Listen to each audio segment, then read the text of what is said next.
Olá, meus caros, tudo bem? Espero que sim. Então, Dona Anitta a envergonhar o Brasil aqui em Portugal. Cara, é assim, hoje se escondeu, que é só por ser elogio.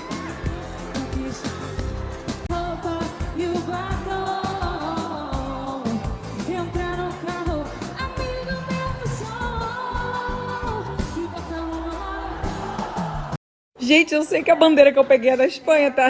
Eu só quis mostrar um amor pra Espanha também. Eu sou doida de achar que aquela era a bandeira de Portugal. Ai, não tinha bandeira de Portugal. Ixi, acabei de saber que tinha uma treta Portugal e Espanha. Eu não sabia. Eu amo os fãs dos dois lugares, gente. Vamos tretar não, pelo amor de Deus, treta não. Eu queria uma treta. Fiquei realmente muito envergonhado, pois ela ressaltou os estereótipos brasileiros de três formas.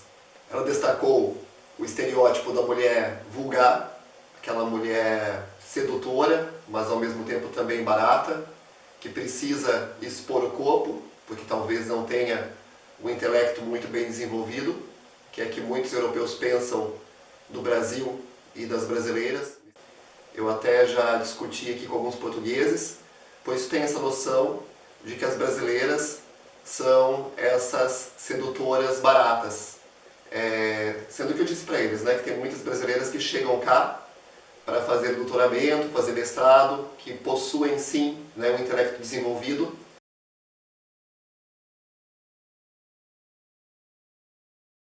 Só que o que mais chama atenção, as que mais se destacam, as que mais aparecem na mídia e também, né, em redes sociais, são essas brasileiras que possuem uma pouca cultura, podemos dizer assim, a ponto de confundir a bandeira de Portugal com a da Espanha. Se bem que eu acredito que, apesar dessa grande gafe que a Anitta deu, eu acredito que ela sabia sim a diferença da bandeira espanhola para a bandeira portuguesa, mas isso eu falarei depois.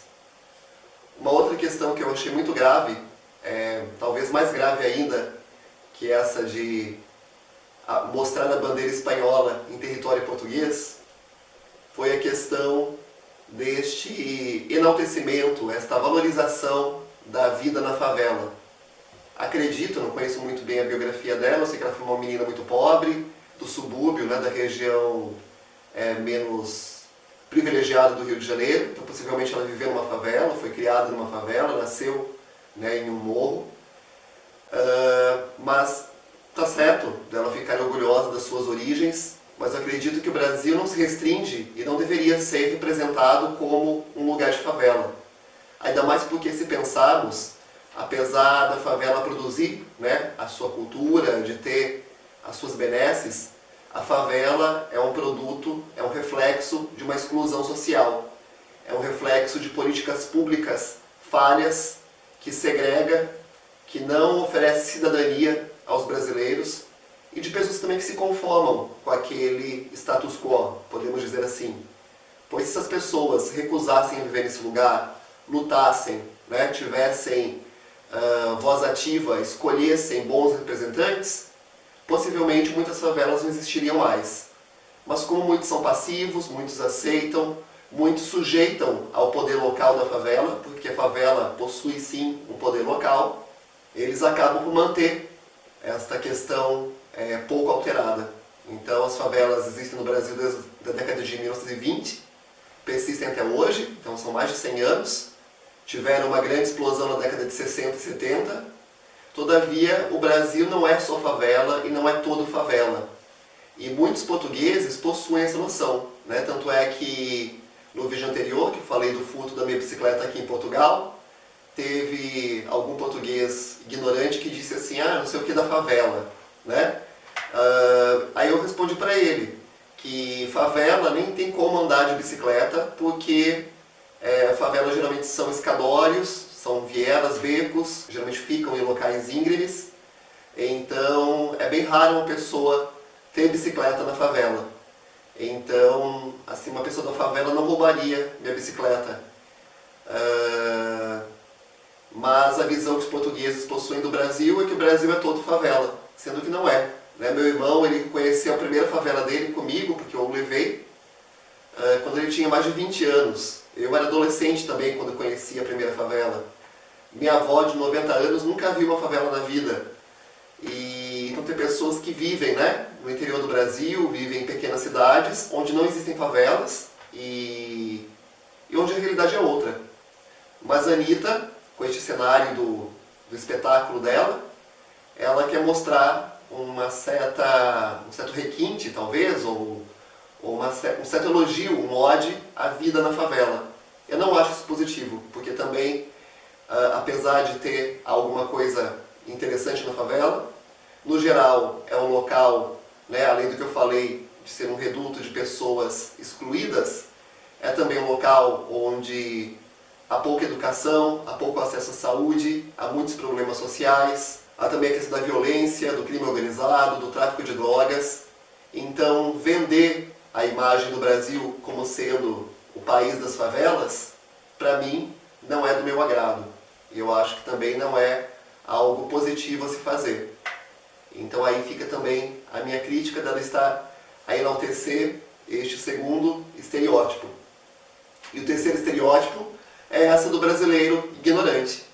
Porque infelizmente nos últimos anos tem vindo para Portugal brasileiros com uma escolaridade muito baixa, né? A escolaridade do Brasil já é baixa em comparação à de Portugal, e o ensino do Brasil também é precaríssimo em comparação ao ensino português.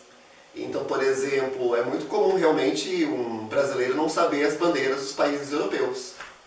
E também não saber um pouco da história de Portugal, mesmo estando a emigrar para cá.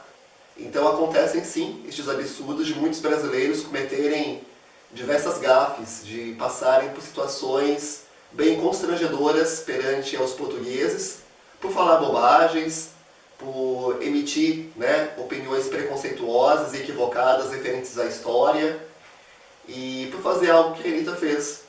Se a Anitta tivesse aprendido um pouquinho mais sobre história, né, tivesse prestado atenção um pouquinho nas aulas de história, ela saberia que Portugal pertenceu à Espanha, né, que lutou pela independência do território bravamente contra a Espanha. Na época era até Castelo, não era bem Espanha, né?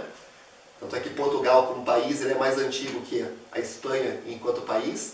Mas enfim, né? O reino de Portugal, ele travou várias lutas. Não é à toa que aqui existem tantos castelos e fortes, porque tentou-se sim de todo custo defender-se dos vizinhos. E aquele velho ditado, né? Da Espanha, nem bons ventos, nem bons casamentos.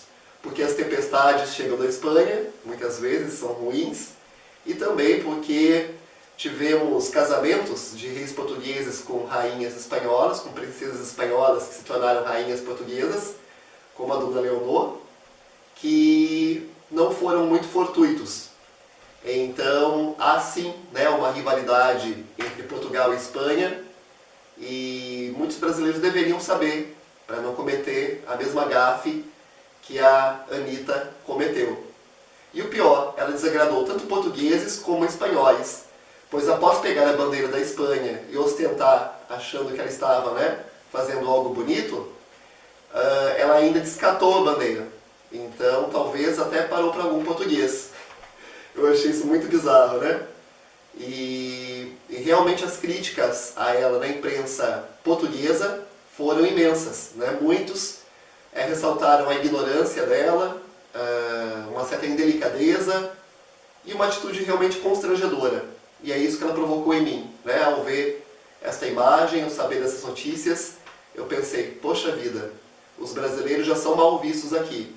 E agora vem a Anitta e reforça ainda estes estereótipos e causa, né, este constrangimento, esta vergonha aos brasileiros.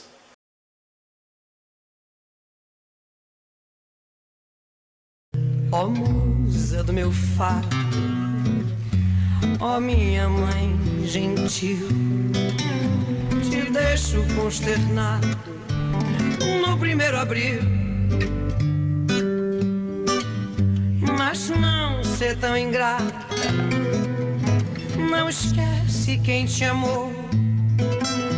E em tua densa mata se perdeu e se encontrou.